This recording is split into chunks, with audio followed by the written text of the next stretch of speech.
अभी कुछ टाइम पहले the great thriller film maker Neeraj Pandey की एक सीरीज आई थी जिसका नाम था the freelancer. What a show guys. लेकिन जहां लगा हम सभी को कि सब कुछ ठीक जा रहा है, हम अपनी सीट की एज पर बैठे हैं देखने के लिए कि आगे क्या होगा, वहीं पता चला कि इसका पार्ट 2 बाद में रिलीज किया जाएगा। Very disappointing, I know. So अब मेहरबानी की हॉटस्टार ने फाइनली और इसके बचे हुए एपिसोड्स को रिलीज कर दिया है। इसका टाइटल रखा गया है the freelancer the conclusion. So Mohit Raina starrer the freelancers all episode is finally out guys. तो कहानी है एक फ्रीलांसर एजेंट अविनाश की, जो अपने फोर्सेस के बहुत पुराने दोस्त इनायत खान की बेटी आलिया को सीरिया के अंदर फंसने के बाद बचाने की और वहां से जिंदा निकालने की कोशिश में लगा हुआ है।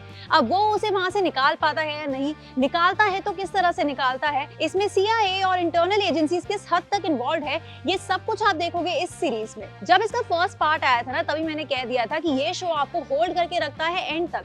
आप आलिया के कैरेक्टर की हेल्पलेसनेस को बहुत अच्छे से फील कर पाते हो। लेकिन सेकंड पार्ट में कई जगह आई रियली फेल्ट गाइस कि आलिया के कुछ सीन्स को थोड़ा सा ज्यादा फिल्मी कर दिया गया, जो थोड़ा सा डिसअपॉइंटिंग लगा। वही अविनाश बुरी तरह से फंसा हुआ है। एक तरफ उसे टेररिस्ट के कैंप से आलिया को निकालना है, दूसरी तरफ CIA का अलग पंगा चल रहा है। उसकी कोशिश है किसी तरह से इन सब से बाहर निकलने की और इसको सॉर्ट करने की। इस बार भी आप अपनी सीट की एज पर बैठे होते हो। वो रेस अगेंस्ट टाइम अविनाश के केस में आपको थ्रू आउट फील होती है। कैंप एरिया में क्रूअल्टी हद से ज्यादा इस पर दिखाई गई है इस बार के नए एपिसोड्स में। बाकी टिपिकल नीरज पांडे स्टाइल का ही शो है। जैसा थ्रिल आप स्पेशल ऑप्स या फिर खाकी जैसे शो में फील करते हो, वैसा ही आपको यहाँ पर भी अच्छे से फील होता है। Mohit Raina single handedly carried the show really well. वही आलिया प्ले कर रही कैश्मीरा परदेशी का काम भी बहुत अच्छा है। जबरदस्ती के एक्शन सीक्वेंसेस नहीं डाले गए, which is a great thing. Anupam Kher ने भी काम डिसेंट किया है। सिनेमाटोग्राफी की बात करूं तो दैट्स टू गुड। BGM इस बार बहुत जबरदस्त है। उसका एक अलग ही इम्पैक्ट आपको थ्रू आउट फील होता है। Set looks way too real this time as well.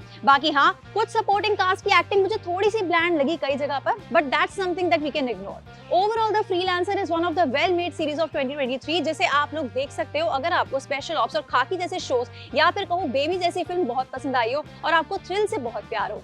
इसे देखने के बाद मैं एक और बात भी जरूर कहना चाहती हूँ कि महादेव जो है ना हमारे, वो और भी बहुत कुछ करने के काबिल है और वो उन्होंने इस शो में प्रूव कर दिया है। इसी के साथ गाइस मैं दे रही हूँ हॉटस्टार के शो द फ्रीलांसर को 3.5 आउट ऑफ 5 स्टार्स। आप देखना और अपने व्यूज मुझे कमेंट सेक्शन में जरूर बताना। और इसी तरह से सारे वेब सीरीज रिव्यूज के लिए, सेलिब्रिटी इंटरव्यूज के लिए और एंटरटेनमेंट अपडेट्स के लिए यूं ही देखते रहिए ENT लाइव।